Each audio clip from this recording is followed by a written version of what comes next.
सास की बीमारी। शादी के ठीक बाद नेहा की सास की तबीयत बहुत खराब हो गई। बताइए क्या हुआ है आपको? बेटे की शादी थी तो थकान हो गई। मौसम बदल रहा है तो जुकाम और बुखार हो गया। ऊपर से बहू के घर का खाना पता नहीं कैसा था कि पेट भी खराब हो गया। खाना तो बहुत बढ़िया था डॉक्टर साहब, सारे रिश्तेदार तारीफ कर रहे थे। रोहित की माँ इतनी कमजोर है कि जरा से में बीमार पड़ जाती है। डॉक्टर साहब आप सारी जांच करके देखिए, मुझे ऐसी क्या बीमारी है कि मेरी तबीयत ठीक ही नहीं रहती।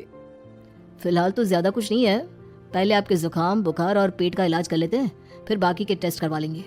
अभी आप ये दवाइयाँ ले आइए।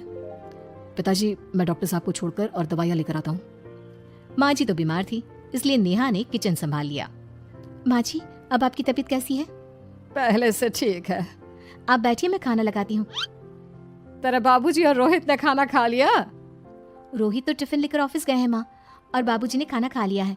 आप शुरू कीजिए। यह क्या, खाने में इतना तेल इतने मसाले? अरे अभी अभी तो तबीयत ठीक हुई है मेरी, तुम क्या मुझे वापस बीमार करना चाहती हो? नहीं माँ जी, ऐसा नहीं है। क्या हुआ? देखो ये बहू ने कैसा खाना बनाया है। खाना तो बहुत ही स्वादिष्ट था।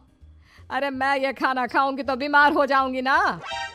ओह हाँ, बहू को अभी पता नहीं ना तुम्हारे बारे में, रोहित समझा देगा उसे। देख बहू, अच्छे से समझ लेना कि इस घर में कैसा खाना बनता है। हाँ माँ जी, मैं समझ लूंगी, लेकिन अभी आप कुछ तो खा लो।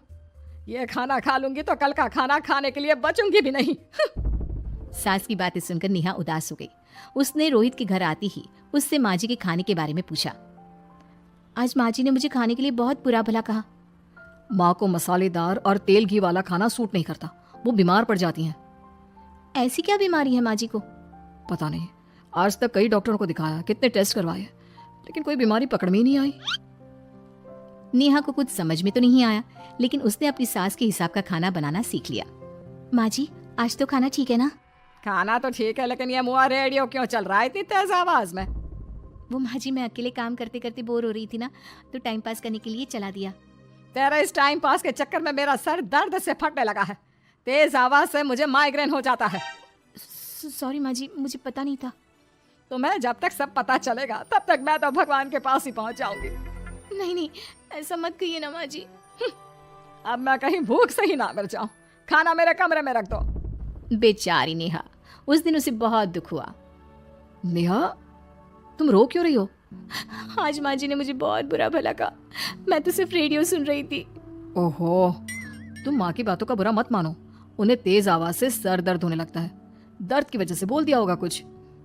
लेकिन मुझे तो ये सब पता ही नहीं था ना, इसलिए बाबूजी ने मुझे पहले ही फोन करके सब कुछ बता दिया, और मैं तुम्हारे लिए ये हेडफोन लाया हूँ। अब तुम अपने गाने भी सुन सकती हो और माँ को परेशानी भी नहीं होगी।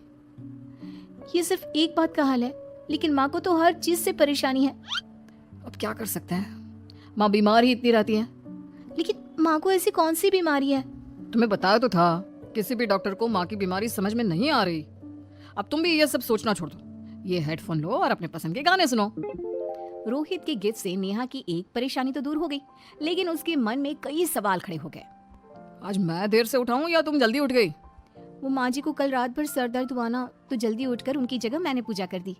अरे वाह, अच्छा अच्छा, हे भगवान ये किसकी करामत है? ये तो माँ जी की आवाज है। चलो चल के देखते हैं। क्या हुआ माँ?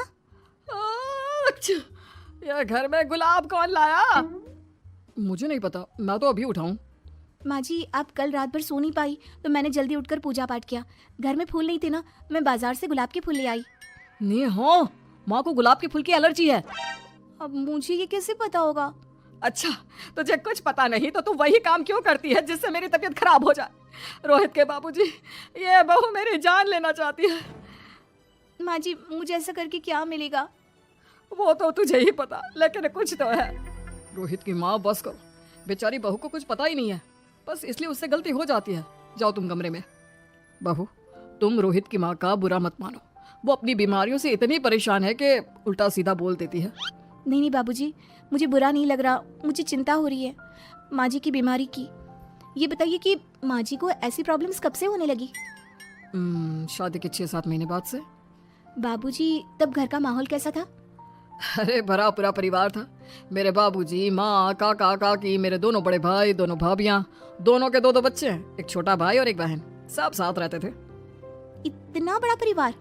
हाँ, मैं जब 10 साल का हुआ ना, तब पापा का ट्रांसफर यहाँ हुआ। उसके पहले तक तो हमारी जॉइंट फैमिली ही थी। और माँ जी किस चीज से बीमार पड़ जाती हैं? जब तेज गर्मी हो, ठंड हो या ज्यादा बरसात हो जाए। जब माँ ज्यादा थक जाए, जैसे दिवाली पर घर की सफाई या कोई फंक्शन हो, या ज्यादा मेहमानों के आने से घर का काम बढ़ जाए। तेज म्यूजिक, तेज लाइट या ऐसे कोई तेज स्मेल आ जाए। तो माँ जी की ये बीमारी ठीक हो सकती है। कैसे? सब पता चल जाएगा। आप कल माँ जी की टेस्ट रिपोर्ट लेने जाने वाले हो ना? हाँ। तो सुनिए क्या करना है। अगले दिन रोहित माँ जी की रिपोर्ट्स लेकर आता है। माँ, बाबूजी, नेहा। अरे क्या हो गया रोहित? माँ जी की रिपोर्ट आ गई है। कुछ सीरियस है क्या? जिसका डर था वही हुआ। अरे गोल गोल बातें मत कर, सीधी तरह बता बेटा, क्या हुआ है मुझे? माँ, आपकी किडनी, लिवर सब फेल हो गया है। आपका दिल भी कमजोर हो गया है। डॉक्टर ने कहा है कि आपके पास सिर्फ 1 महीना बचा है।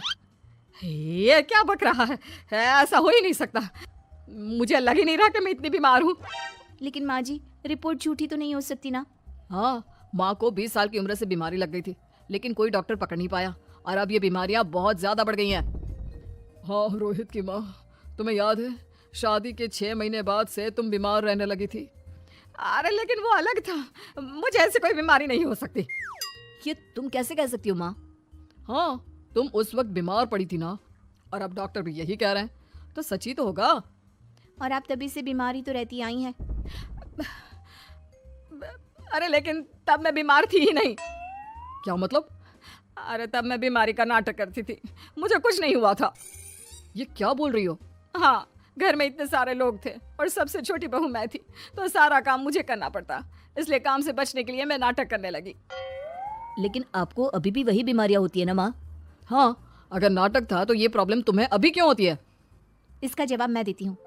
माँ जी कई महीनों तक नाटक करती रही, इसलिए इनके दिमाग ने धीरे धीरे इस झूठ को सच मान लिया और इनका दिमाग उन बीमारियों का एहसास कराने लगा। हैं? ऐसे भी होता है क्या? हाँ माँ जी, इसे प्लेसिबो इफेक्ट कहते हैं। जब आप बात बात पर बीमार पड़ने लगी तो मैंने अपनी मामा से बात की जो एक साइकोलॉजिस्ट है। उन्होंने बताया मुझे। तो ये रिपोर्ट्स? मैंने झूठी रिपोर्ट बनवाई थी नेहा के कहने पर, ताकि आप सच बताएं। यानी मुझे कुछ नहीं हुआ? नहीं माँ जी, और आपकी इस प्रॉब्लम का भी सोल्यूशन है। हम किसी अच्छे साइकोलॉजिस्ट को दिखाएंगे और आप जल्द ही ठीक हो जाएंगी। वाह बहू, मैंने तुझे इतना भला बुरा कहा और तूने मेरी जिंदगी भर की तकलीफें दूर कर दी। थैंक यू और सॉरी बहू। अरे मुझे भी तो सॉरी कहो, पूरी जिंदगी तुम्हारी सेवा की है, वो भी झूठ मूठ की बीमारी के लिए। हाँ हाँ, आप भी माफ कर दो मुझे, बस सॉरी। तो इस तरह नेहा ने अपनी सास की बीमारी पकड़ भी ली और ठीक भी कर दी।